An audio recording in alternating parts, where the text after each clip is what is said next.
बहुत बहुत धन्यवाद दोस्तों। और हमें उम्मीद है कि आपकी परीक्षा अच्छी गई होगी और अब आगे की तैयारी जो है आपने करनी है। तो आज देखिए, जो आपने प्रीलिम्स देखा, जो प्रारंभिक परीक्षा देखी, उसमें अर्थशास्त्र, अर्थव्यवस्था, आर्थिक नीतियों, वित्तीय बाजार, मौद्रिक नीति, इन सब से को जोड़ लें तो कुल मिलाकर के 19 प्रश्न थे। और हर प्रश्न जो है वो काफी दिलचस्प थे। कुछ प्रश्न जो थे आपको लगा होगा कि बहुत ही सरल है, बहुत ही सहज है, बहुत ही आसानी से हो जाएगा, लेकिन उसमें एक दो पंक्तियां ऐसी जोड़ दी गई जो आपको जिसे कहा जाए ना कि आपको थोड़े समय के लिए एक उलझाने के लिए काफी था। तो हमारी कोशिश होगी कि हर प्रश्न का आपको एक विस्तार से जवाब दिया जाए, ना केवल हम आपको बताएं कि ये उत्तर सही है या उत्तर गलत है या इसमें ये होना चाहिए, बल्कि उसके पीछे का तर्क क्या है, वो तथ्य क्या है, उससे आपको आगे की तैयारी में भी बहुत मदद मिलेगी। क्योंकि ये जो एक वस्तुनिष्ठ प्रश्न होते हैं, जो जिसमें आपको कई विकल्प दिए जाते हैं, उन विकल्पों के आधार पे आपने ए बी सी डी पे कर दिया तो आपका काम हो गया। लेकिन जब आपको कब सब्जेक्टिव करना हो, यानी कि आपको लेख लिखना हो या उसको विस्तार से बताना हो, तो जाहिर है कि उस विषय में आपको पूरी जानकारी चाहिए होगी। तो हम एक एक करके वो प्रश्न लाएंगे और उसके बारे में आपको बताएंगे। तो सबसे पहला जो प्रश्न था वो आपके सामने हम लाते हैं। और पहला प्रश्न जो था वो आपके ऑल्टरनेटिव इन्वेस्टमेंट फंड से जुड़ा हुआ था, एआईएफ जिसको हम लोग कहते हैं। ये जो आप एआईएफ देखते हैं, ये थोड़ा सा एक नया विषय है आर्थिक मुद्दे में, और खास तौर पे हम इस पे बात करें पूंजी बाजार को लेकर के। देखिए, हम लोग पूंजी बाजार में कई माध्यमों को जानते हैं, और सबसे ज्यादा जिसकी चर्चा होती है वो होता है शेयर, यानी कि अंश, यानी कि इक्विटी। और ये जो शेयर, अंश या इक्विटी है, इसको बहुत आसानी से समझ लेते हैं। लेकिन मुद्दा ये आता है कि ये ऑल्टरनेटिव इन्वेस्टमेंट फंड क्या है। इन्वेस्टमेंट तो हम समझ रहे हैं, निवेश है, फंड क्या है, कोष है। तो ये ऑल्टरनेटिव क्यों जुड़ गया? ऑल्टरनेटिव इन्वेस्टमेंट फंड का मतलब क्या होता है? तो आपके सामने जो विकल्प दिए गए थे वो कहा गया कि निवेश के संदर्भ में निम्नलिखित पर विचार करिए: बॉन्ड, प्रतिरक्षा निधियां जिनकी अंग्रेजी होती है हेज फंड, फिर है स्टॉक, फिर है जोखिम पूंजी। और इसमें यह आपसे पूछा गया कि उपर्युक्त में से कितनों को वैकल्पिक निवेश निधि माना जाता है।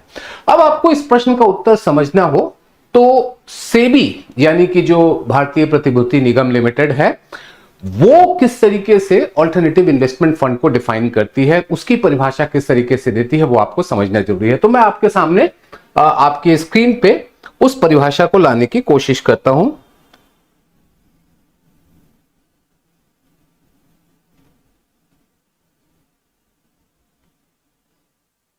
ये देखिए, ये है आपका ऑल्टरनेटिव इन्वेस्टमेंट फंड रेगुलेशन।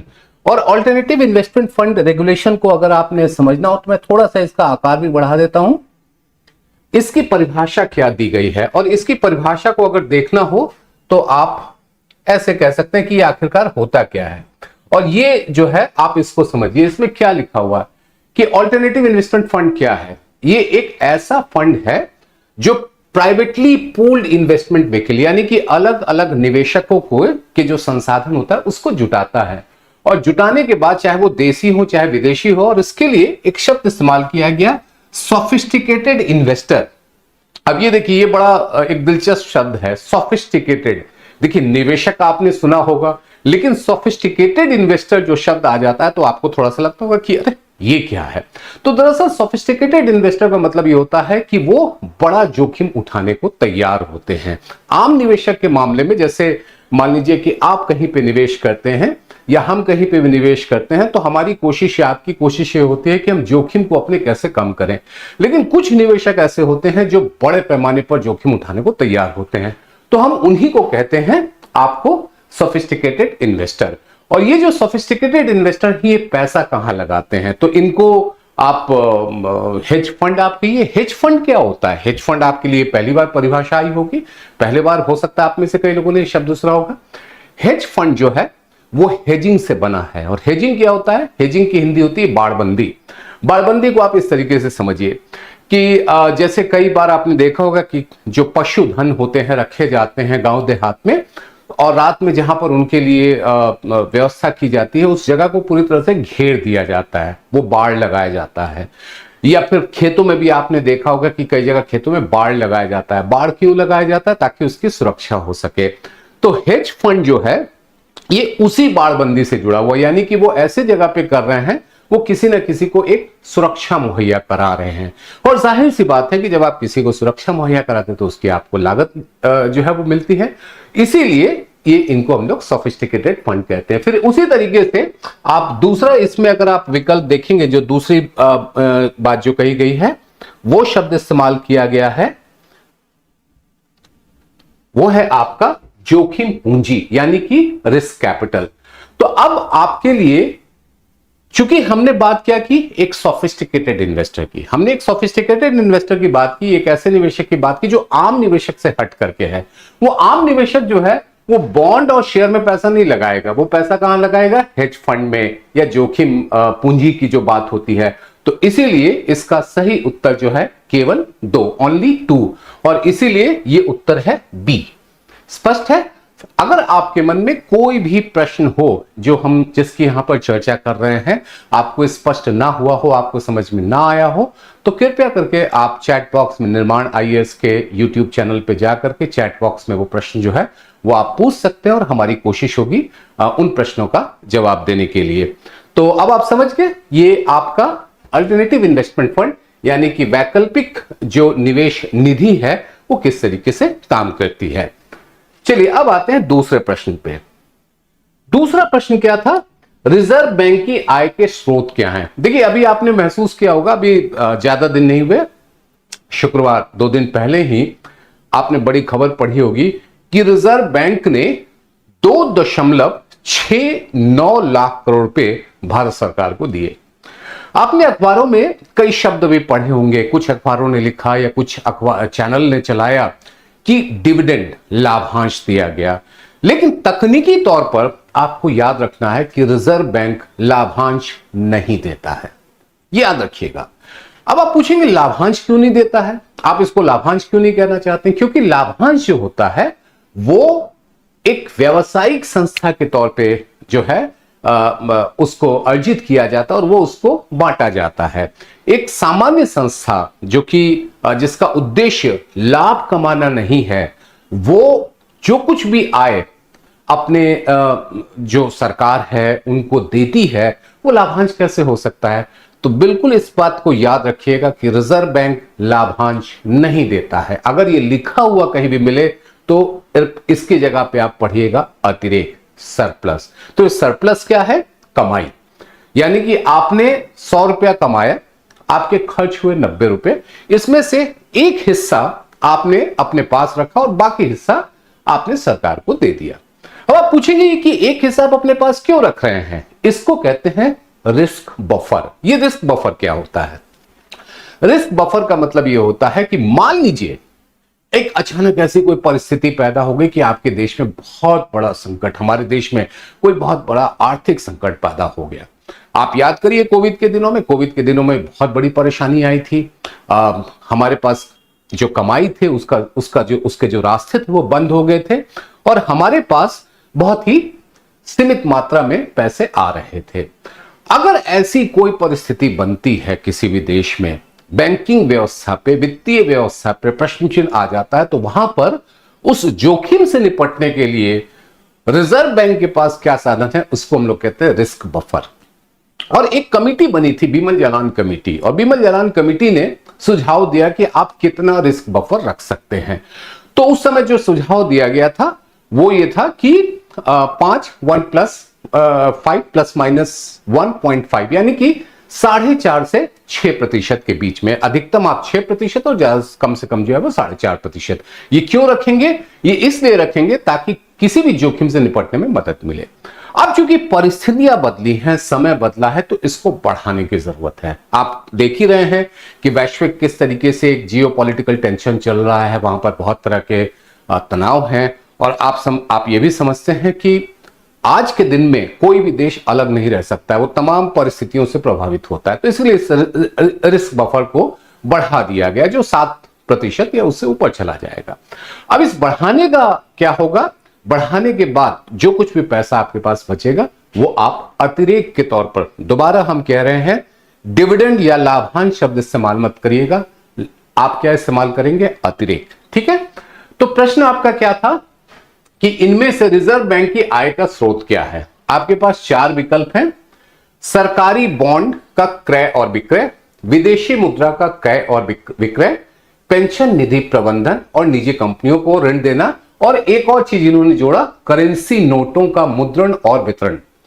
अब देखिए, इस प्रश्न के जवाब को समझने के लिए आपको क्या करना है, रिजर्व बैंक के प्रियम्बल को पढ़ना होगा। अगर आप रिजर्व बैंक का होम पेज खोलें, वेबसाइट खोलें rbi.org.in, उसके ऊपर में उसका प्रियम्बल आता है। और प्रियम्बल क्या है, सबसे बड़ा उसका प्रियम्बल है कि देश में जो मुद्रा जारी करना है और मुद्रा का जो वितरण करना है वो रिजर्व बैंक की जिम्मेदारी है। एक और मैं आपको दिलचस्प बात बताऊं कि नोट यानी कि मुद्रा का जो बाजार होता है उसको हम लोग कहते हैं मोनोस्पोनी मार्केट। अब आप कहेंगे ये कौन सा शब्द है। मोनोस्पोनी मार्केट का मतलब होता है कि एक खरीदार एक विक्रेता, एक क्रेता एक विक्रेता, एक खरीदने वाला एक ही बेचने वाला, यानी कि एक ही आदमी खरीदने वाला है और एक ही आदमी बेचने वाला है। अब देखिए, भारत में नोट जो होते हैं, करेंसी जो होती है, इसको जारी करने की जिम्मेदारी भारतीय रिजर्व बैंक की है। 1 रुपया का अगर आप छोड़ दें, जो कि अब बहुत ही कम मात्रा में जारी किए जाते हैं, वो भारत सरकार के अधीन आता है, जिस पर वित्त सचिव के हस्ताक्षर होते हैं। बाकी जितने भी नोट हैं, 2, 5, 10, 20, 50, 100, 200, 500 और 2000, हाँ अब 2000 के नोट छपते नहीं हैं, लेकिन कानूनी मुद्रा अभी भी है। तो इन सभी नोटों को जारी करने की जिम्मेदारी किसकी है, रिजर्व बैंक की। इसके लिए 4 प्रिंटिंग प्रेस हैं, जिसमें से 2 भारत सरकार के अधीन है और 2 रिजर्व बैंक के अधीन है। ये जो नोट छापे जाते हैं, वो रिजर्व बैंक उसका कुछ भुगतान करता है। वो पैसे कहां से आते हैं, अलग अलग मतलब ये जो पैसा है कहां जाता है, अलग अलग बैंकों में करके वितरित किया जाता है। तो इसका जो खर्च है और जो रिजर्व बैंक के अधीन है, उसको तो कमाई हुई ना भाई, हमारी कंपनी है, हमको कुछ कमाई हुई। कमाई कैसे हुई, नोट छाप करके। खरीदने वाला कौन है, रिजर्व बैंक है। तो इसीलिए इस मार्केट को कहते हैं मोनोस्पोनी मार्केट। तो पहला चीज जो रिजर्व बैंक की सबसे बड़ी जिम्मेदारी है, वो आपका है करेंसी नोटों का मुद्रण और वितरण, जिसको हम लोग कहते हैं। इसके अलावा अब बाकी और 5-4 जो बचे, उसमें से क्या कौन से सही होगा, सरकारी बॉन्डों का क्रय और विक्रय। सरकारी बॉन्ड क्या होते हैं, गवर्नमेंट सिक्योरिटीज कहते हैं। देखिए, अभी बजट 3 महीने पहले पेश किया गया था, 1 फरवरी 2025 को। और जब बजट पेश किया गया था तो आपने नोटिस किया होगा, आपने गौर किया होगा कि भारत सरकार ने कहा कि हम 14-15 लाख करोड़ रुपए उधार लेंगे। अब आप देखते हो कि भारत सरकार कह रही कि उधार लेंगे, तो कई बार जो है लोग पूछते हैं, अरे सरकार को उधार लेने की क्या जरूरत पड़ गई, सरकार तो नोट छाप सकती है। लेकिन यह व्यवस्था नहीं चलती है। आप जो है नोट छाप करके घाटे को पूरा नहीं कर सकते, क्योंकि अगर आप नोट छाप करके घाटे को पूरा करेंगे तो उस नोट की कीमत कम हो जाएगी। तो कहां से आएगा पैसा, यह पैसा आएगा बैंक, वित्तीय संस्थाएं और हम और आपके जरिए। यानी कि हम और आप भी सरकार को उधार दे सकते हैं, और इसके बदले में हमें क्या मिलेगा, बॉन्ड। उस बॉन्ड को क्या कहते हैं, गवर्नमेंट सिक्योरिटीज। आमतौर पर गवर्नमेंट सिक्योरिटीज में हम लोग 2 तरह के बॉन्ड को देखते हैं। एक जिसको हम लोग कहते हैं ट्रेजरी बिल, और दूसरा जो होता है वो होता है डेटेड सिक्योरिटीज, यानी कि जीसिक भी हम लोग जिसको कहते हैं। अब ये दोनों के बीच अंतर क्या है, ये जो ट्रेजरी बिल है ये 1 साल से कम समय के लिए जारी किया जाता है, यानी कि 91 दिन के लिए, 182 दिन के लिए और 364 दिन के लिए। ये जो बिल जारी होते हैं, ये आपको कोई इंटरेस्ट रेट इस पे नहीं होता है, लेकिन ये बिल आपको डिस्काउंट पे जारी होते हैं। यानी कि 100 रुपए अगर उसका अंकित मूल्य है तो वो आपको 95 रुपए में जारी किए जाएंगे। लेकिन जब आप उसको रिजर्व बैंक को वापस करेंगे तो आपको पूरा का पूरा 100 मिलेगा। तो यानी कि आपको फायदा कितने का है, 5 रुपए का है। यही वो इंटरेस्ट है। तो एक हिस्सा हमारा क्या है, ट्रेजरी बिल है। दूसरा हिस्सा जो है, जिसको हम लोग कहते हैं डेटेड सिक्योरिटीज। इस डेटेड सिक्योरिटीज में 1 साल से लेकर के 40 साल की मियाद का बॉन्ड जारी किया जाता है। यानी कि आप 40 साल का एक बॉन्ड खरीद सकते हैं। ये बेहद सुरक्षित है। क्यों, क्योंकि सरकार को इसका पैसा चुकाना है, मूल भी चुकाना है, ब्याज भी चुकाना है। ये जो बॉन्ड है ये रिजर्व बैंक की जिम्मेदारी होती है कि वो बैंकों को जारी करे, और जब कभी भी पैसे की जरूरत बैंकों को है तो वो बॉन्ड दे करके उनसे पैसा ले लेते हैं। ये जो पूरी व्यवस्था है, इस पूरी व्यवस्था से रिजर्व बैंक को कमाई होती है, और वो आपका पहला है सरकारी बॉन्डों का क्रय और विक्रय। याद रखिएगा, सरकार का जो बैंकर होता है वो रिजर्व बैंक होता है। हमारा आपका बैंकर जो है वो कोई एक सरकारी बैंक या कोई एक निजी बैंक है, चाहे वो स्टेट बैंक ऑफ इंडिया हो, चाहे वो आईसीआईसीआई बैंक हो। स्पष्ट है? तो इसमें से दो विकल्प तो हमारे लिए सही है, 1 और 5। अब सवाल है कि क्या 2, 3 और 4 सही है? तो 3 और 4 को आप एक सिरे से खारिज कर दीजिए। क्यों? क्योंकि जो पेंशन फंड है उसका रेगुलेटर है PFRDA, pension fund and regulatory development authority. वो रिजर्व बैंक से अलग है। उसका काम क्या है? एनपीएस, नेशनल पेंशन सिस्टम, या फिर उसी पेंशन सिस्टम में सरकारी कर्मचारियों के लिए भी और बाकी जितने भी हम आप चाहें तो उसमें भागीदारी कर सकते हैं, वो पेंशन स्कीम खरीद सकते हैं। वहां पर उसका पूरा का पूरा रेगुलेशन जो है वो करता है पीएफआरडीए। तो आपका ये तो गलत हो गया, इसको काट दीजिए। बचा क्या? निजी कंपनियों को ऋण देना बैंक नहीं दे, रिजर्व बैंक नहीं देता है। निजी कंपनियों को ऋण देने की जिम्मेदारी सिर्फ और सिर्फ जो हमारे नॉन रिजर्व बैंक एंटिटीज हैं, चाहे वो आपके शेड्यूल कमर्शियल बैंक है, चाहे भारतीय स्टेट बैंक की बात करें, आईसीआईसीआई बैंक की बात करें, एचडीएफसी बैंक की बात करें, या फिर एनबीएफसीज हैं, उन्हीं की ये जिम्मेदारी है। तो अब आप याद रखिए कि 1, 2 और 5 सही है, और 1, 2 और 5 कहां है? डी पे। तो आपका क्वेश्चन नंबर 2, प्रश्न संख्या 2, सही जवाब आपका डी है। 1, 2 एंड 5, 1, 2 और 5 सरकारी बॉन्ड का क्रय और विक्रय, विदेशी मुद्रा का क्रय और विक्रय, और करेंसी नोटों का मुद्रण और वितरण। और अभी आपको एक बात बताऊं, दुनिया भर के बाजारों में डॉलर की स्थिति जो बनी वो रिजर्व बैंक को बड़ा फायदा पहुंचाया, और इसलिए रिजर्व बैंक को तगड़ी कमाई हुई। अगर मान लीजिए कि ये जो रिस्क बफर अगर इन्होंने ज्यादा नहीं किया होता तो भारत सरकार को 3 लाख रुपए से ज्यादा, 3 लाख करोड़ रुपए से ज्यादा की आमदनी हो सकती थी। कुछ जानकार, कुछ अर्थशास्त्री तो ये अनुमान लगा रहे थे कि 3.5 लाख करोड़ रुपए मिलेंगे। अब सोचिए 3.5 लाख करोड़ रुपए आएंगे, 50 लाख करोड़ का आपका बजट है, यानी कि एक बड़ी रकम एक मुश्त आ जाएगी, तो उसका फायदा आपके राजकोषीय घाटे पर पड़ेगा। लेकिन चूंकि इन्होंने रिस्क बफर बढ़ाया है, जिसकी वजह से 2.69 लाख करोड़ रुपए ही जो है वो सरकार को दिए गए हैं। तो अब आप समझ गए, प्रश्न संख्या 2, सरकारी बॉन्ड का क्रय और विक्रय, विदेशी मुद्रा का क्रय और विक्रय, और करेंसी नोटों का मुद्रण और वितरण। सही जवाब विकल्प डी। ठीक है, अब आइए प्रश्न संख्या 3 पे। प्रश्न संख्या 3 क्या कहता है? प्रश्न संख्या 3 में आपके पास 3 संस्थाओं के नाम है: प्रवर्तन निदेशालय, राजस्व असूचना निदेशालय, और प्रणाली एवं आंकड़ा प्रबंधन निदेशालय। और इसके सामने 2 जो कॉलम है। प्रवर्तन निदेशालय, जिसको हम लोग एनफोर्समेंट डायरेक्टरेट के नाम से जानते हैं, उनका काम है enforcement of the fugitive economic offenders act 2018, और इट वर्क्स अंडर, जो इसमें विकल्प दिए गए हैं, internal security division 1, ministry of home affairs. फिर है directorate of revenue intelligence, custom act, department of revenue, ministry of finance. तीसरा है directorate general of system and data management, जिसका काम बेहतर नीति और कर वंचकों को पकड़ने में कर अधिकारियों की सहायता के लिए डेटा विश्लेषण, वित्त मंत्रालय, राजस्व विभाग। अब इसमें प्रश्न क्या पूछा गया कि कितने इसमें सही हैं? अब देखिए, इसमें दूसरा और तीसरा सही है, पहला आपका यहां पर गलत है। हालांकि दिलचस्प बात यह है कि हिंदी और अंग्रेजी के जो उत्तर हैं वो अलग अलग दिए गए हैं।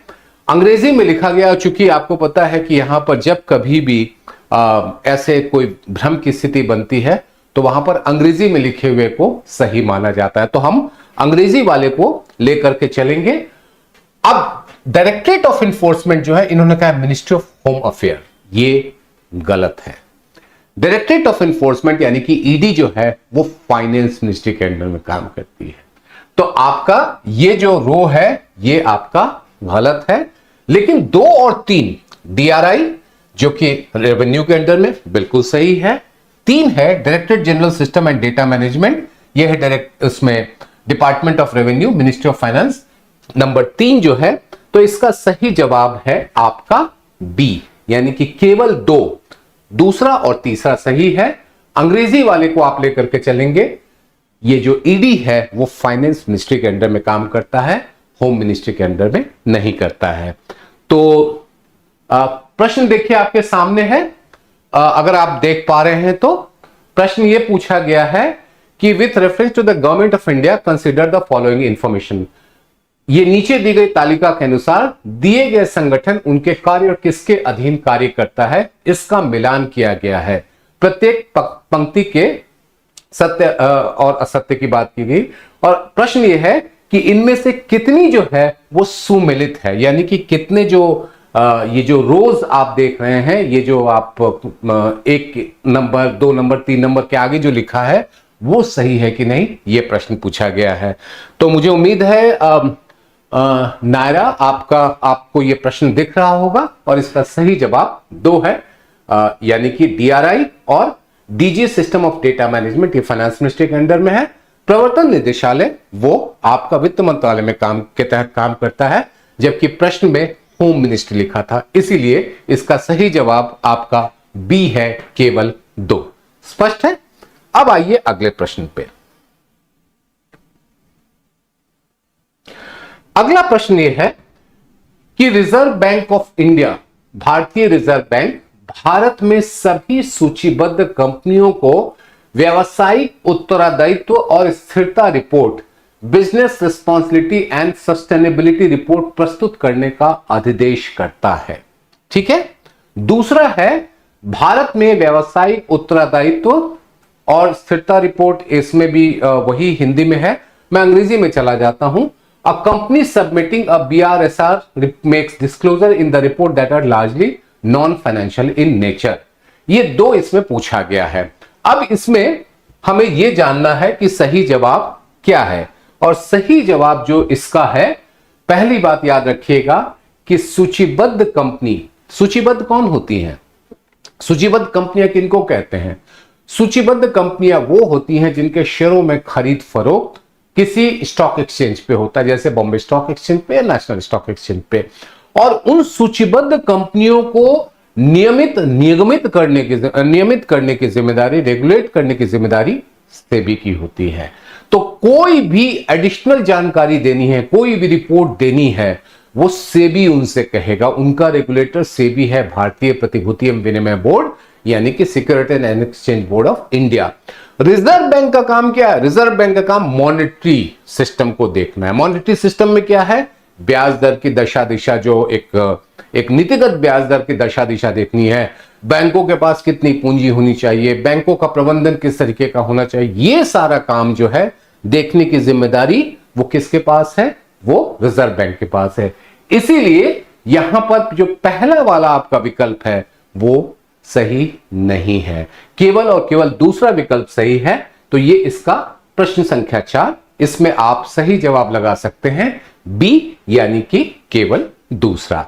तो अभी जो आपने प्रश्न का बोला है नायरा, बिल्कुल ये सही है, और आर्यन आपने भी जो लिखा है ये बिल्कुल सही है। अब आइए अगले प्रश्न पे।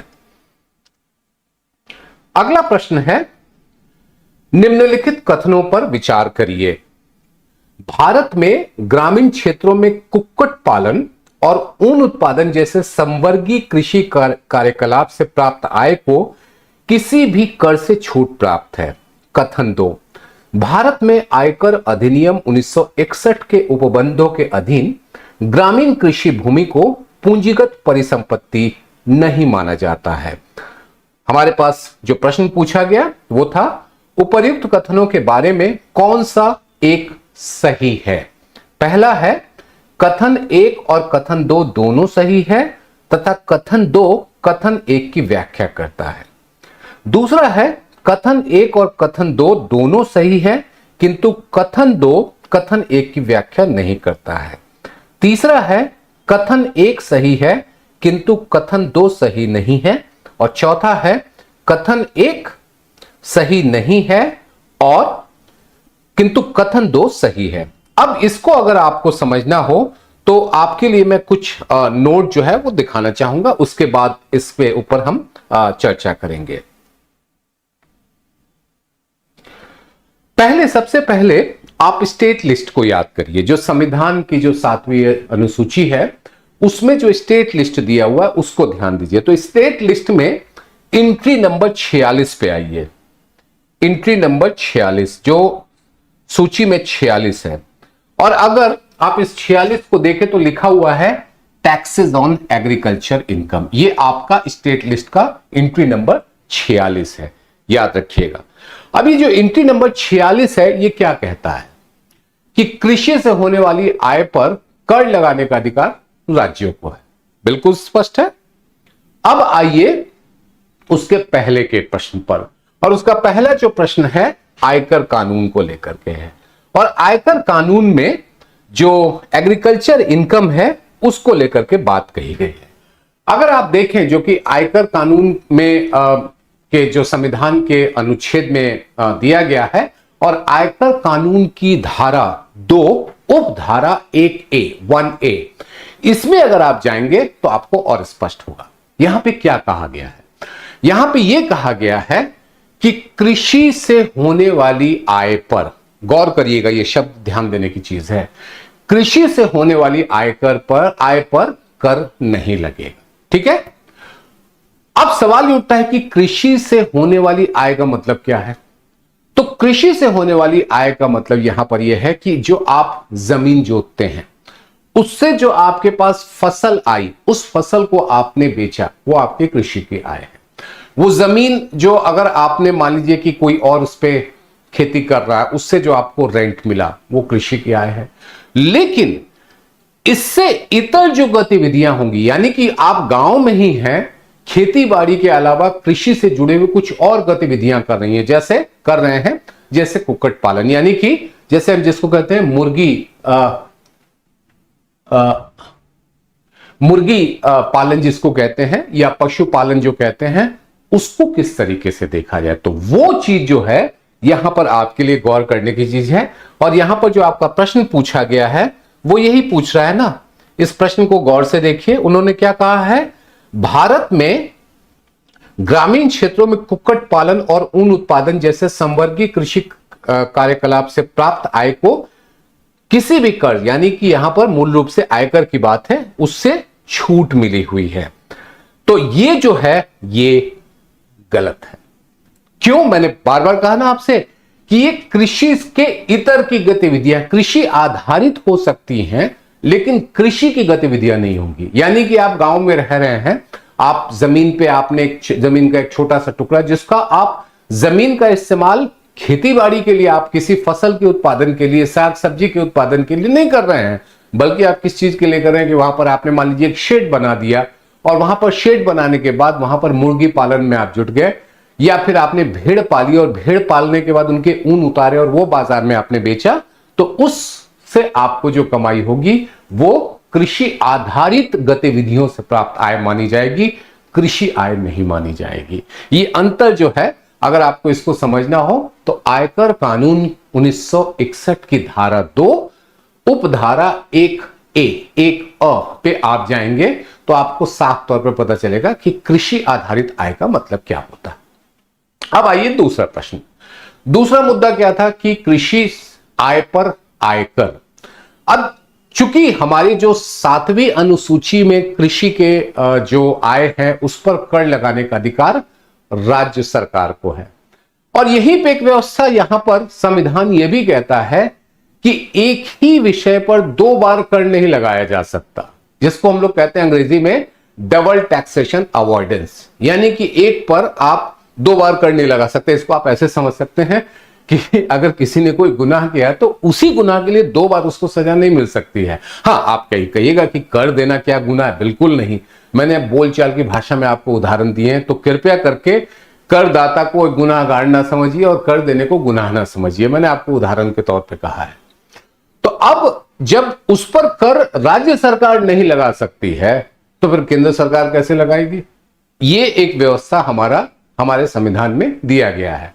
तो इसीलिए अब अगर आप प्रश्न पे आएंगे तो पहला जो है वो गलत है, और दूसरा जो है वो सही है, उसमें उसको पूंजीगत परिसंपत्ति नहीं माना जाता है। तो पांचवें प्रश्न का अगर जो हम कहें तो डी है, और यानी कि चौथा है कि कथन एक सही नहीं है किंतु कथन दो सही है। उसको पूंजीगत परिसंपत्ति हम नहीं मानते, कैपिटल असेट नहीं मानते, क्योंकि अगर आप कैपिटल असेट मान लेंगे, पूंजीगत परिसंपत्ति मान लेंगे, तो उसमें जो कुछ भी आपकी कमाई होगी वो लाभ माना जाएगा और उस लाभ पे आयकर कानून कहता है कर लगेगा।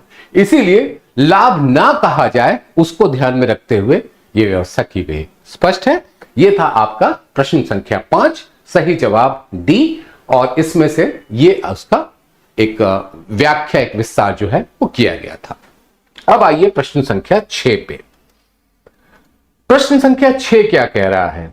भारत खनिज सुरक्षा भागीदारी में एक सदस्य के रूप में सम्मिलित हो गया है। दूसरा कथन है भारत अपने द्वारा चिन्हित सभी 30 अति आवश्यक खनिजों में साधन संपन्न है। तीसरा इसमें कथन है संसद ने 2023 में खान और खनिज विकास और विनियमन अधिनियम 1957 में संशोधन कर कतिपय अति आवश्यक खनिजों के लिए खनन पट्टा और संयुक्त यानी कि कंपोजिट लाइसेंस नीलामी से देने हेतु केंद्रीय सरकार को अनन्य रूप से सशक्त किया है। प्रश्न क्या है? प्रश्न ये पूछा जा रहा है कि इनमें से कौन कौन सही है? तो इसका सही जवाब है सी, 1 और 3। दूसरा जो है कि सभी 30 अति आवश्यक यानी कि क्रिटिकल मिनरल के मामले में पहचान कर ली गई है, वो सही नहीं है। तो इसका जवाब आपका है सी। तो यह है आपका प्रश्न संख्या 6। अब आइए प्रश्न संख्या 7। कथनों पर विचार करिए। ये कथन क्या क्या हैं? जहां तक किसी कंपनी में निवेश से प्राप्त प्रतिफलों का संबंध है, आमतौर पर यह माना जाता है कि स्टॉक धारकों की तुलना में बॉन्ड धारकों को अपेक्षाकृत कम जोखिम रहता है। दूसरा कथन आइए, बॉन्ड धारक किसी कंपनी के ऋणदाता होते हैं जबकि स्टॉक धारक उसके स्वामी होते हैं। और तीसरा है पुनर्भुगतान के प्रयोजन के लिए किसी कंपनी द्वारा बॉन्ड धारकों को स्टॉक धारकों की अपेक्षा प्राथमिकता दी जाती है। प्रश्न क्या पूछा गया है? कौन सा एक सही है? 4 विकल्प है, माफ कीजिएगा। पहला है कथन 2 और कथन 3 दोनों सही है और ये दोनों कथन 1 की व्याख्या करते हैं। दूसरा है कथन 1 और कथन 2 दोनों सही है और कथन 1 कथन 2 की व्याख्या करते हैं। तीसरा विकल्प है कथन 2 और कथन 3 में से केवल एक सही है तथा वह कथन 1 की व्याख्या करता है। और चौथा विकल्प है ना तो कथन 2 और ना ही कथन 3 सही है। अब आइए इसकी बेसिक चीजों पर, इसकी जो मूल बातें होती है इसके ऊपर हम बात कर लें। एक कंपनी का गठन किया जाता है। आप में से भी कई लोग जो होंगे जो उद्यमिता के होंगे। अब उद्यमिता में आपने कंपनी बनाई, आपने एक शेयर पूंजी उसका हुआ, उस शेयर पूंजी को आप किसी को बेचते हैं। ठीक है, मान लीजिए कि आपने अपने मित्र को बेचा और उसी मित्र से आपने कुछ कर्ज भी लिया। 2 चीजें याद रखिएगा। पहला क्या है? आपने अपना कुछ हिस्सा, अंश, शेयर आपने अपने मित्र को दिया। दूसरा यह है कि आपने उस मित्र से कुछ कर्ज लिया। अब दोनों ही अलग अलग परिस्थितियां हैं। ये दोनों अलग अलग परिस्थितियां कैसे हैं? कंपनी कानून 2013 के मुताबिक आपने जो अंश दिए हैं, सामने वाले ने जिसने अंश लिया है, वो अंश लेने के बाद उसकी जो जिम्मेदारी है वो सीमित है। इसीलिए आप देखे होंगे कि कंपनी के नाम के आगे क्या लिखा होता है? Limited. Private limited company, public limited company. Private और पब्लिक लिमिटेड कंपनी के बीच अंतर क्या है? प्राइवेट लिमिटेड में ज्यादा से ज्यादा 200 लोगों को आप शेयर बेच सकते हैं और पब्लिक लिमिटेड में ऐसी कोई संख्या नहीं होती है। तो पब्लिक लिमिटेड में आप आईपीओ के जरिए यानी कि इनिशियल पब्लिक ऑफरिंग के जरिए या फॉलोअन पब्लिक ऑफरिंग के जरिए आप निवेशकों को अपने यहां आमंत्रित करते हैं। तो अगर किसी ने आपकी कंपनी में शेयर खरीद करके पैसा लगाया है तो उसके लिए जो जवाबदेही है वो बिल्कुल ही सीमित है। या सीमित क्या है कि 10 रुपए का अगर आपने शेयर दिया तो उसको 10 रुपए देने हैं। समझ गए? यानी कि जिसने आपसे शेयर लिया है तो आपकी जिम्मेदारी क्या बनती है? उसने अपनी जिम्मेदारी तो दे दी, अदा कर दी। आपकी जिम्मेदारी क्या है? आपकी जिम्मेदारी दरअसल यहां पर बहुत ही कम है। हैरान हो गए ना आप? वो क्या है? मान लीजिए कि आपने मुनाफा कमाया, तो उम्मीद की जाती है कि उस मुनाफे का एक हिस्सा आप अपने मित्र को देंगे जिसने शेयर लिया है। इसको हम लोग क्या कहते हैं? डिविडेंड। अभी आप याद करिए, हम रिजर्व बैंक की बात कर रहे थे तो हमने डिविडेंड शब्द का यूज किया था, लाभांश शब्द का इस्तेमाल किया था। तो आपने लाभ का एक हिस्सा जो है दिया, आप नहीं भी देंगे तो चलेगा, कोई दिक्कत की बात नहीं है। एक साख की बात होती है, गुडविल की बात होती है कि आपने लाभांश दिया तो लोगों को लगता है हाँ भाई ये कंपनी अच्छी है, इसने अपने मुनाफे का एक हिस्सा दिया है। तो एक स्पष्ट है शेयरधारक की बात। अगर कल होकर के कंपनी बंद हो जाती है, डूब जाती है, दिवालिया हो जाती है, ऐसी सूरत में जिस व्यक्ति ने आपको शेयर के बदले पैसा दिया है, आपकी जिम्मेदारी यह नहीं है कि पहले आप उसको बुला के कहें लो भाई आप अपने पैसे लो 10 रुपए, ना, करना ही नहीं है ऐसा। कंपनी कानून क्या कहता है? कंपनी कानून यह कहता है कि जब आपकी बाकी सारी देनदारियां खत्म हो जाएगी और फिर आपके पास पैसा बचेगा तो उस आदमी को बुला कर कहेंगे ले भाई पैसे जो तुम्हारे अंश के बदले में है। स्पष्ट है? जाहिर सी बात है, इसका मतलब क्या हुआ? जोखिम बहुत ज्यादा है। अब आइए दूसरी तरफ, किसी ने आपको कर्ज दिया, आप घाटे में हैं, मुनाफे में, कोई फर्क नहीं पड़ता, आपको ब्याज चुकाना ही चुकाना है। कंपनी बंद हो गई, पहली जिम्मेदारी आपकी बनती है कि उस व्यक्ति को कर्ज चुकाए और पहला जो हक है लेने पे वो उस व्यक्ति का जिसने आपको कर्ज दिया। स्पष्ट है? अब आइए आप मूल प्रश्न पे। प्रश्न क्या था कि जहां तक किसी कंपनी में निवेश से प्राप्त प्रतिफलों का संबंध है, आमतौर पर यह माना जाता है कि स्टॉक धारकों की तुलना में बॉन्ड धारकों को अपेक्षाकृत कम जोखिम रहता है। यह कथन बिल्कुल सही है। दूसरा, बॉन्ड धारक किसी कंपनी का ऋणदाता होते हैं जबकि स्टॉक धारक स्वामी होते हैं। बिल्कुल सही है। तीसरा, पुनर्भुगतान के प्रयोजन के लिए किसी कंपनी द्वारा बॉन्ड धारकों को स्टॉक धारकों की अपेक्षा प्राथमिकता दी जाती है। यह भी बिल्कुल सही है। लेकिन यह जो कथन 3 है, यह कथन 3 कथन 1 और कथन 2 की व्याख्या कर रहा है। तो आपका सही जवाब जो है इसमें है ए। 7 का जो जवाब है वो है ए, यानी कि कथन 3, जैसे मैंने कहा कि कंपनी अगर जब वापस पैसा अदा करेगी तो सबसे पहले वो पैसा जिसने उसको कर्ज दे रखा है, जिसने उससे बॉन्ड ले रखा है, उसको अदा करनी है, उसको चुकाना है। स्पष्ट है? यह है आपका प्रश्न संख्या 7। अब आइए अगले प्रश्न पे। इसमें यह कहा गया है कि वैश्विक स्तर पर किए गए कथन 1, वैश्विक स्तर पर किए गए सभी इक्विटी विकल्प संविदाओं के कारोबार में भारत का अत्यधिक वृहद अंश होता है। इस प्रकार भारत सहसा अतिवृद्धि को दर्शाता है।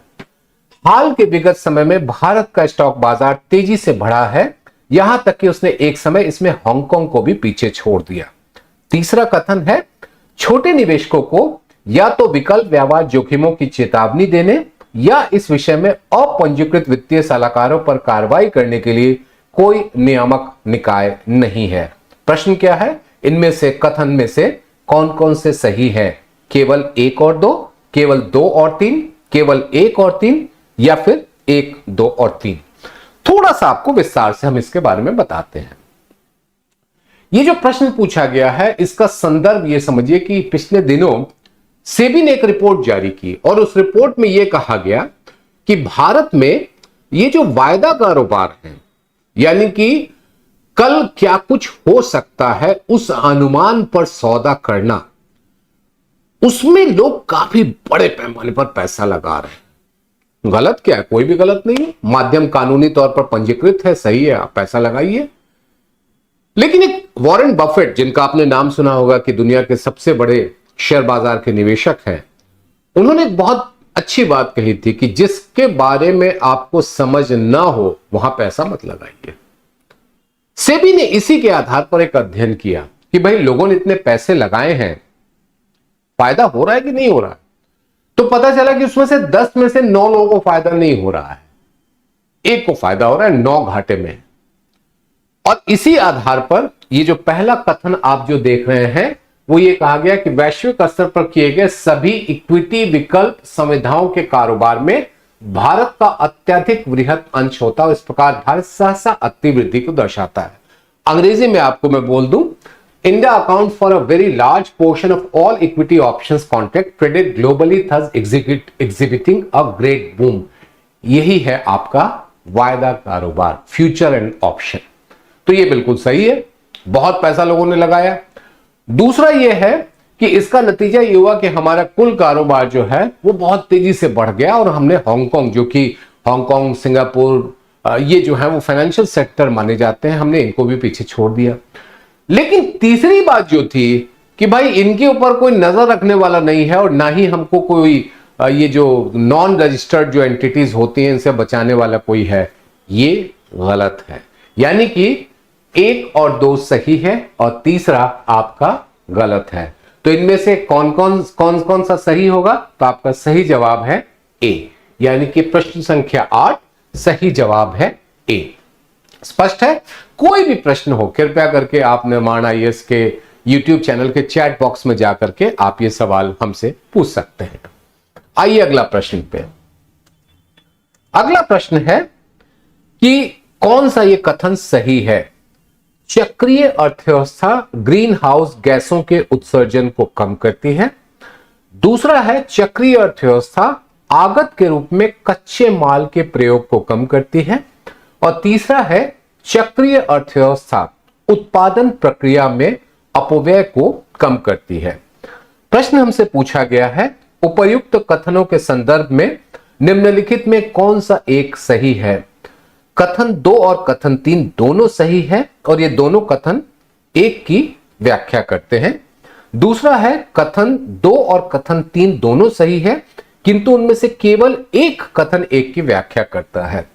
तीसरा है कथन 2 और कथन 3 में से केवल एक सही है तथा वह कथन एक की व्याख्या करता है।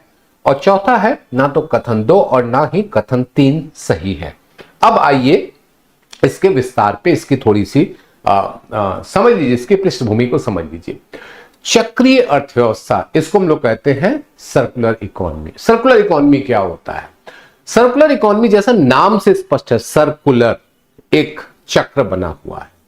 ये चक्र क्या है कि आपने किसी सामान को कितनी बार इस्तेमाल किया। जैसे हमारे आपके हाथ में हो सकता है, आपके भी हाथ में इस समय में चश्मा हो, कुछ दिनों के बाद ये चश्मा, ये जो फ्रेम है या ये जो लेंस है, ये लेंस हमारे लिए उपयोगी नहीं रह जाता है।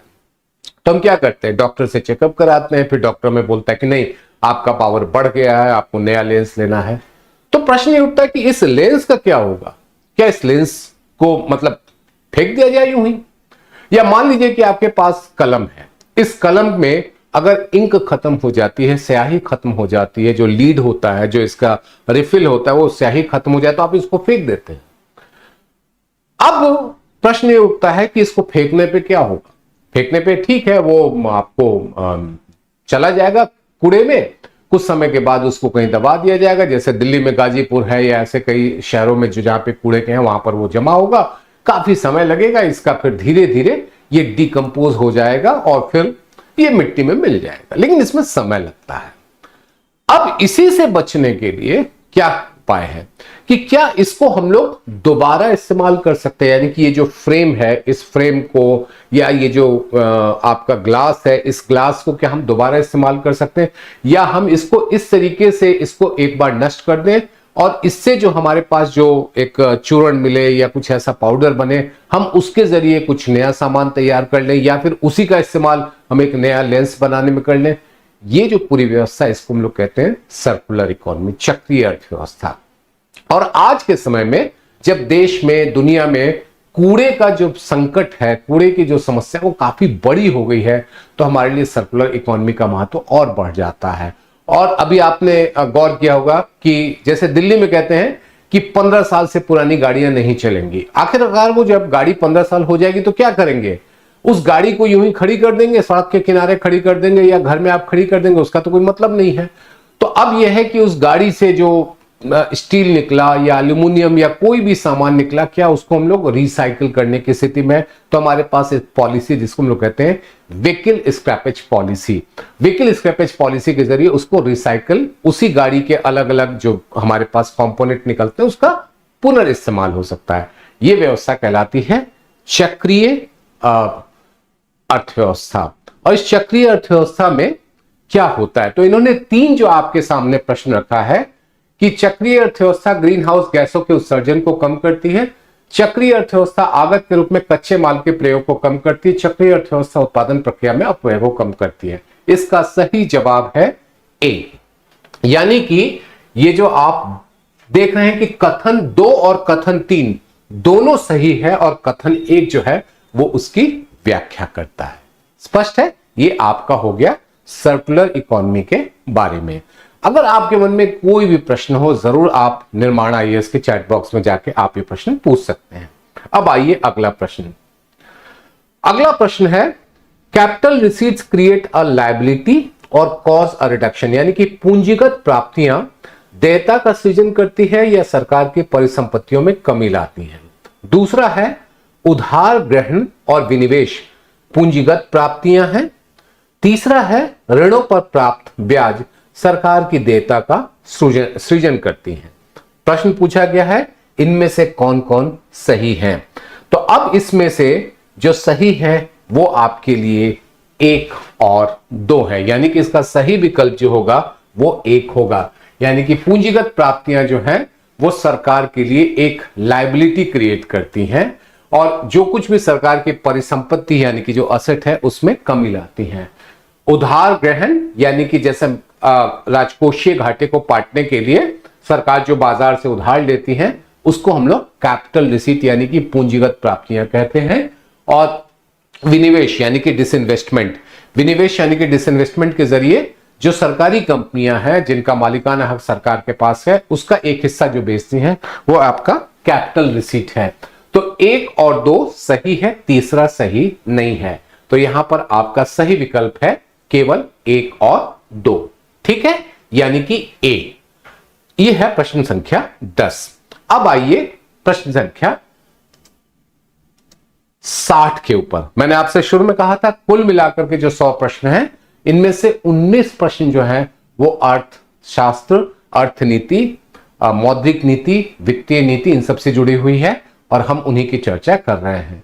प्रश्न संख्या 60 पे आइए। ये क्या कह रहे हैं, निम्नलिखित क्रियाकलापों पर विचार करिए।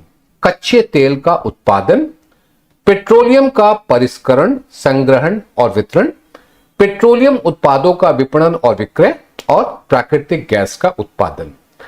प्रश्न पूछा गया है उपर्युक्त क्रियाकलापों में से कितने हमारे देश में पेट्रोलियम और प्राकृतिक गैस नियामक बोर्ड यानी कि PNGRB वो ये देखती है।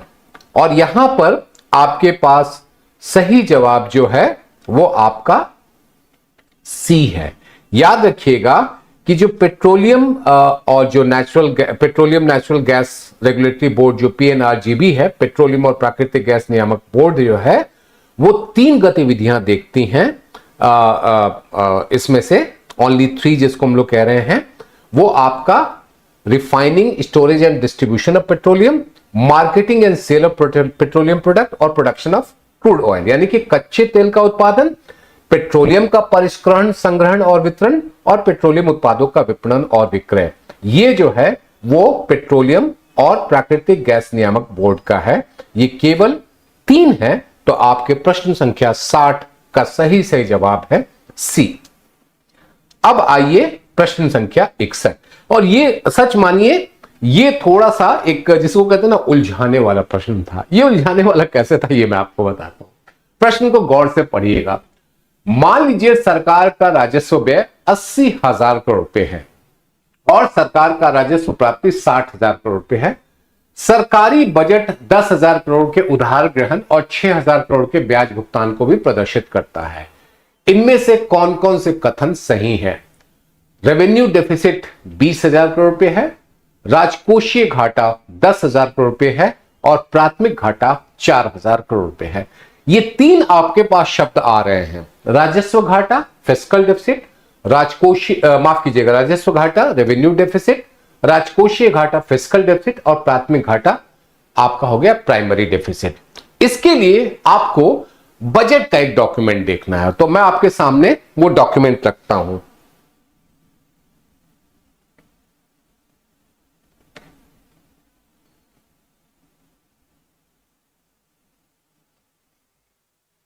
आप देख पा रहे हैं, अगर आपको ये डॉक्यूमेंट दिखेगा, ये बजट का है। अगर बजट का डॉक्यूमेंट देखेंगे, बजट एट अ ग्लांस, और बजट एट अ ग्लांस में आपको कहां पे जाना है, 15 नंबर, 16 नंबर और 17 नंबर पर। 15 नंबर, 16 नंबर और 17 नंबर क्या है, इफेक्टिव ये revenue deficit, effective revenue deficit, fiscal deficit. तो आप इफेक्टिव को भी भूल जाइए, आप 3 याद रखिएगा, 15 नंबर, 17 नंबर और 18 नंबर। 15 नंबर क्या है, रेवेन्यू डेफिसिट, और रेवेन्यू डेफिसिट के नीचे क्या लिखा हुआ है, 10-1। अब यदि 10-1 हमको देखना हो तो 10वां आइटम कौन सा है, 10वां आइटम है कुल खर्च जो कि हमारे रेवेन्यू अकाउंट पे हुआ है, यानी कि राजस्व में जितना हमारे पास पैसा आ रहा है और राजस्व में जितना पैसा हमारे पास जा रहा है, उन दोनों के बीच का जो अंतर होगा उसको हम लोग कहते हैं राजस्व घाटा। और राजस्व घाटे का बढ़ने का मतलब यह है कि सरकार के पास इतने संसाधन नहीं है कि रोज के खर्चों से निपटने के लिए उसके पास जरूरी जो उपाय होने चाहिए वो कर सके। ये एक किसी भी देश के लिए अच्छी स्थिति नहीं है कि अगर आप रोज के खर्चे निपटाने के लिए अगर आप नहीं करेंगे तो आपका काम जो है वो प्रभावित होगा। इसको आप ऐसे भी समझ सकते हैं, मान लीजिए एक व्यवसायी आप हैं, उस व्यवसाय को चलाने के लिए रोज आपको पैसे की जरूरत होती है। अगर आपकी बिक्री उस तरीके से नहीं है तो आपके पास रोज के काम करने के लिए पैसे नहीं होंगे। तो ऐसी स्थिति में आपका जो राजस्व घाटा है वो आपका बढ़ जाएगा, और ये एक देश के लिए बहुत अच्छी बात नहीं होती है। तो अमूमन हम लोग चर्चा किस पे करते हैं, राजकोषीय घाटे पे करते हैं, लेकिन राजकोषीय घाटे पे चर्चा करने के साथ साथ आपको राजस्व घाटे पे भी चर्चा करनी है। तो आप समझ गए राजस्व घाटा क्या होता है। दूसरा क्या है, फिस्कल डेफिसिट। 9-1 + 5 + 6, 9 क्या है, कुल खर्च। हमारा बजट का कुल खर्च है 50,65,345, 50.65 लाख करोड़ रुपए हमारा कुल खर्च है। और हमारे पास 1.1 + 5 + 6, तो थोड़ा सा ऊपर आ जाइए, इसमें थोड़ा सा ऊपर अगर आप आएंगे तो 1 क्या कह रहा है कि आपको राजस्व में कितनी कमाई हुई है, 5 क्या कह रहा है कि आपको ऋण की वसूली कितनी हुई है, और 6 कह रहा है कि उधार की कितनी वसूली हुई। तो 1, 5 और 6 इन तीनों को जोड़ दें और फिर हम उसमें से कुल खर्च को देखें तो हमारे पास क्या आ जाएगा, राजकोषीय घाटा आ गया। तो आप ध्यान रखिए, राजस्व घाटा, राजस्व से कमाई, राजस्व का खर्च, राजकोषीय घाटा, सभी तरीके के स्रोतों से कमाई और कुल खर्च। अब आइए प्राइमरी डेफिसिट यानी कि प्राथमिक घाटा। और प्राथमिक घाटा जो है वो आपका क्या कह रहा है, 17 में से 11, यानी कि 17 आपका क्या है, फिस्कल डेफिसिट, और 11 क्या है, ब्याज भुगतान, यानी कि इंटरेस्ट आपने कितना पे किया है, ब्याज कितना अदा किया है। तो ये आपका हो गया प्राथमिक घाटा। तो ये 3 चीजें आप याद रखिएगा। अब आइए आप अपने प्रश्न पे आ जाइए। प्रश्न आपका क्या पूछा जा रहा है, प्रश्न ये पूछा जा रहा है कि सरकार का राजस्व व्यय जो है वो है आपका 80,000, राजस्व प्राप्ति जो है वो है आपका 60,000, सरकारी बजट 10,000 करोड़ रुपए और 6,000 करोड़ रुपए के ब्याज भुगतान को दर्शाता है। हमसे ये जो 3 विकल्प दिए गए हैं, राजस्व घाटा 20,000 करोड़ का, राजकोषीय घाटा 10,000 करोड़ का और प्राथमिक घाटा 4,000 करोड़ का, इसमें से कौन कौन से सही है। तो इसका सही जवाब जो है वो आपका डी विकल्प है, 1, 2 और 3। और ये है राजस्व घाटा 20,000 करोड़ रुपया, यानी कि 80 में से 60 घटा दीजिए तो आपका बचा कितना, 20,000 करोड़ रुपया। दूसरा अगर आप उस पर आ जाए राजकोषीय घाटा, चूंकि हमारा राजकोषीय घाटा जो घाटा उधार के तौर पे हम लोग देख रहे हैं वो कितना है, 10,000 करोड़ रुपए। और प्राथमिक घाटा क्यों हमने 4,000 करोड़ रुपया 4,000 करोड़ रुपए लिया, क्योंकि आप 10 और ये जो आपने राजकोषीय घाटा आपका 10,000 करोड़ रुपए का है, ब्याज भुगतान आपका 6,000 करोड़ रुपए का है, उसमें से आप अगर माइनस करेंगे तो आपके पास कितना बचेगा, 4,000 करोड़ रुपए। तो आपका इसका सही से जवाब है 1, 2 और 3। स्पष्ट है, ये आपका है प्रश्न संख्या 61। अब आइए अगले प्रश्न पे। अगला प्रश्न है, किसी देश का राजकोषीय घाटा 50,000 करोड़ रुपए है, इसे गैर ऋण सर्जक पूंजीगत प्राप्तियों के माध्यम से 10,000 करोड़ रुपए प्राप्त हो रहे हैं। उस देश की ब्याज देयताएं 1,500 करोड़ रुपए है, उसका सकल प्राथमिक घाटा कितना है? यह प्रश्न आपको उलझाने वाला है। यह घुमा के पूछा गया, यह सीधे सीधे पूछा नहीं गया। और इसमें घुमा करके पूछे जाने वाला, अगर एक पंक्ति को निकाल दीजिए, वो अपने आप में पूरी कहानी कह रहा है। और वो पंक्ति क्या है? इसे गैर ऋण सर्जक पूंजीगत प्राप्तियों के माध्यम से 10,000 करोड़ रुपए प्राप्त हो रहे हैं। इसको आपको रखने की कोई जरूरत ही नहीं है, भूल जाओ आप। तो आप सीधे सीधे क्या करोगे? 50,000 करोड़ रुपए में से ये जो 1,500 करोड़ रुपए की बात है, तो 65 का सही जवाब, प्रश्न संख्या 65 का सही जवाब है 48,500 रुपए। क्योंकि अभी हमने आपको बताया था कि प्राथमिक घाटा जो होता है वो राजकोषीय घाटे में से आप क्या घटा देते हैं? ब्याज का भुगतान। तो कुल राजकोषीय घाटा 50,000 करोड़ रुपए है और ब्याज की देनदारी 1,500 करोड़ रुपए। तो इसको हम घटा देंगे तो बचेगा 48,500 करोड़ रुपए। तो ये था आपका प्रश्न संख्या 65। अब आइए प्रश्न संख्या 66। भारत के 15वें वित्त आयोग की सिफारिशों के संदर्भ में कौन कौन से कथन सही हैं? और आपके पास क्या कथन दिए गए हैं? इसने राज्यों द्वारा शिक्षा परिणामों में उन्नयन लाने हेतु प्रोत्साहन राशि प्रदान करने के लिए वर्ष 2022-23 से वर्ष 2025-26 तक 4,800 करोड़ रुपए के अनुदान की अनुशंसा की है। करों के दूसरा कथन है, संघ के करों के निवल आगम का 45% राज्यों के साथ बांटा जाना चाहिए। कथन संख्या 3 है, सभी राज्यों के लिए कृषि सुधारों के क्रियान्वयन हेतु निष्पादन आधारित प्रोत्साहन के रूप में 45,000 रुपए रखे जाएंगे। और चौथा है, इसने राजकोषीय निष्पादन को पुरस्कृत करने हेतु कर प्रयास निकष यानी कि टैक्स एफर्ट क्राइटेरिया को फिर से आरंभ किया। प्रश्न क्या है? इनमें से कौन कौन सा सही है? 1, 2 और 3, 1, 2 और 4, 1, 3 और 4, 2, 3 और 4। याद रखिए, इसमें से एक कथन गलत है और वो जो गलत कथन है वो है आपका कथन 2। संघ के करों के निवल आगम का 45% राज्यों के साथ बांटा जाना चाहिए, ये गलत है। सही जवाब 41% है। इसीलिए इस प्रश्न के लिए जो प्रश्न संख्या 66 है, इसमें 2 जहां कहीं भी उसको भूल जाइए तो एक ही है विकल्प, वो है आपका सी, 1, 3 और 4। ये था आपका प्रश्न संख्या 66। अब आइए प्रश्न संख्या 67। अंतरराष्ट्रीय पुनर्निर्माण और विकास बैंक IBRD के बारे में निम्नलिखित कथनों पर विचार करिए। कथन 1, यह मध्यम आय वाले देशों को ऋण और गारंटी प्रदान करता है। यह गरीबी कम करने में विकासशील देशों की सहायता के लिए अकेले ही कार्य करता है। इसकी स्थापना द्वितीय विश्व युद्ध के उपरांत यूरोप के पुनर्निर्माण में सहायता हेतु की गई थी। और आपसे यह कहा गया कि इसमें से कौन सा सही है? 1 और 2, केवल 2 और 3, केवल 1 और 3 और चौथा विकल्प है 1, 2 और 3। इसमें से याद रखिए, IBRD जो है उसको हम लोग विश्व बैंक के नाम से भी आजकल जानते हैं, वर्ल्ड बैंक के नाम से जानते हैं। और वर्ल्ड बैंक का जो सबसे बड़ा काम है वो ये है कि जो कम आय वाले देश हैं उनकी मदद की जाए, जो विकासशील देश हैं उनकी मदद की जाए, जो अल्प विकसित देश हैं उनकी मदद की जाए। तो वहां पर ऋण वगैरह का काम करता है। लेकिन जो गरीबी कम करने का मामला है ना, वो संयुक्त राष्ट्र के अधीन है।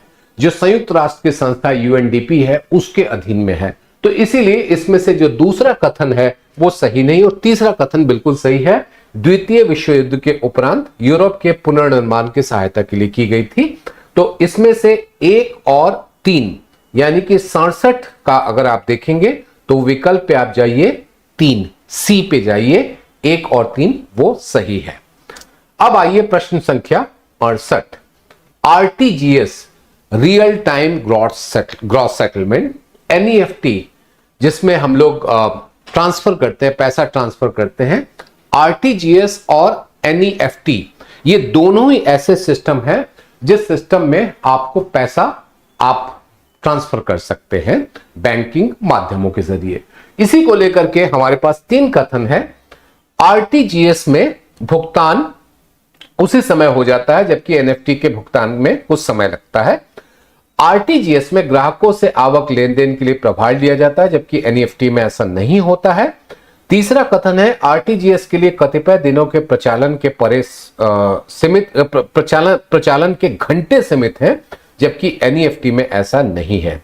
हमसे प्रश्न पूछा गया है कौन कौन सा कथन सही है, 1 और 2, 1 और 3 या 3 केवल।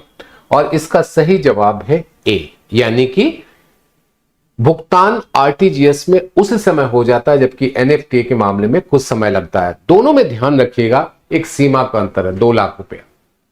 एक में 2 लाख रुपए की सीमा है, दूसरे में कोई सीमा नहीं है एनईएफटी में। और वो क्यों एनईएफटी लाया गया? ताकि जो बड़े व्यावसायिक हैं वो इसका इस्तेमाल करके, डिजिटल माध्यमों का इस्तेमाल करके इसमें पैसा दे सके। तो ये आपका आरटीजीएस और एनईएफटी का मामला है। अब आइए प्रश्न संख्या 69। इनमें से कौन सा देश है संयुक्त अरब अमीरात, फ्रांस, जर्मनी, सिंगापुर और बांग्लादेश? और प्रश्न पूछा गया कि how many countries among the above, यानी कि इनमें से कितने ऐसे देश हैं जहां यूपीआई के द्वारा अंतरराष्ट्रीय वाणिज्यिक भुगतान, इंटरनेशनल मर्चेंट पेमेंट स्वीकार किए जाते हैं? केवल 2, केवल 4, केवल 3 या सभी 5? और इसमें से ये जो आप 5 देश देख रहे हैं इनमें से सही है संयुक्त अरब अमीरात, फ्रांस, सिंगापुर और बांग्लादेश सही नहीं है। तो संयुक्त अरब अमीरात, फ्रांस और सिंगापुर यानी कि केवल 3। तो ये आपका जवाब है इसका बी। तो देखिए ये जो 19 प्रश्न आपके अर्थशास्त्र और आर्थिक नीतियों से जो जुड़े हुए थे, आपने एक चीज गौर किया कि इसमें से कई प्रश्न ऐसे जो बिल्कुल अभी के ताजा तरीन है, जैसे रिजर्व बैंक की बात हुई, चूंकि अभी 2 दिन पहले ही रिजर्व बैंक की तरफ से रिजर्व ट्रांसफर हुआ था। या फिर आप इसमें देखिए कि जो यूपीआई है जिसको लेकर के सरकार समय समय पर काफी ज्यादा उसकी चर्चा करती है कि इससे किस तरह से डिजिटल लेन देन को बढ़ावा मिल रहा है, अंतर्राष्ट्रीय स्तर पर जो है वो हमारे लेन देन को किस तरीके से मदद मिल रही है। तो आप इन सभी प्रश्नों का एक चलन देखेंगे तो इसमें दोनों बातें, एक जो कि जो सैद्धांतिक बातें हैं वो तो है, लेकिन उससे कहीं ज्यादा जो व्यवहारिक पक्ष है, व्यवहारिक पहलू है, उस पर काफी चर्चा की गई है। तो आपको एक सुझाव ये है कि आप जब तैयारी करेंगे तो आप ध्यान रखिए कि जैसे आपने एनसीईआरटी की किताब पढ़ी होगी 10वीं, माफ कीजिएगा 11वीं 12वीं की, इसके अलावा किसी भी एक आर्थिक अखबार को, कोई भी आर्थिक अखबार जो है उसको आप नियमित तौर पर पढ़ें ताकि जो भी व्यवहारिक पक्ष है, व्यवहारिक पहलू है, खास तौर पर आर्थिक नीतियों को लेकर के या बजटीय नीतियों को लेकर के वो सामने आ जाए। इससे आपको उस प्रश्न के व्यवहारिक पक्ष को रखने में, उस प्रश्न के व्यवहारिक पहलू को समझने में आपको आसानी होगी। जैसे एआईएफ, अल्टरनेटिव इन्वेस्टमेंट फंड की बात आई, वो कहां से पता चलेगा? वो आप एक कारोबारी अखबार देंगे तो उसमें समय समय पर वो बातें आते रहती हैं। तो मेरा आपसे यही सुझाव है कि जो उसके सिद्धांत हैं उसके लिए आपके लिए सबसे आसान, सबसे अच्छा जो है वो आपके लिए 11वीं 12वीं के जो एनसीईआरटी की 4 किताबें हैं। इसके अलावा एक और काम आप करिएगा, रिजर्व बैंक और सेबी की वेबसाइट जो है rbi.org.in और सेबी की वेबसाइट है sebi.gov.in, इस वेबसाइट पे जाकर के आप FAQ करके एक होगा सेक्शन, उसको आप डाउनलोड कर लीजिएगा। तो ऐसे जितने भी टर्म्स आते हैं, जितने भी आपके एक्सप्लेनेशंस हैं, वो आपको उसमें से आसानी से मिल जाएंगे। और फिर तीसरा जो आपको काम करना है कि कोई एक आर्थिक अखबार या कोई भी सामान्य अखबार के जो आर्थिक प्रश्न है उसको आप लगातार पढ़िए। उम्मीद है कि इन सब से आपको काफी मदद मिलेगी और आपको अर्थशास्त्र और आर्थिक नीतियों पर, राजकोषीय नीतियों पर, वित्तीय नीतियों पर लिखने में आपको काफी मदद मिलेगी। तो आज की चर्चा इतना ही है, फिर आपसे मुलाकात होगी एक नए दिन, एक नए विषय पर विस्तार से चर्चा करेंगे। तब तक के लिए आप सभी को शुभकामनाएं। नमस्कार।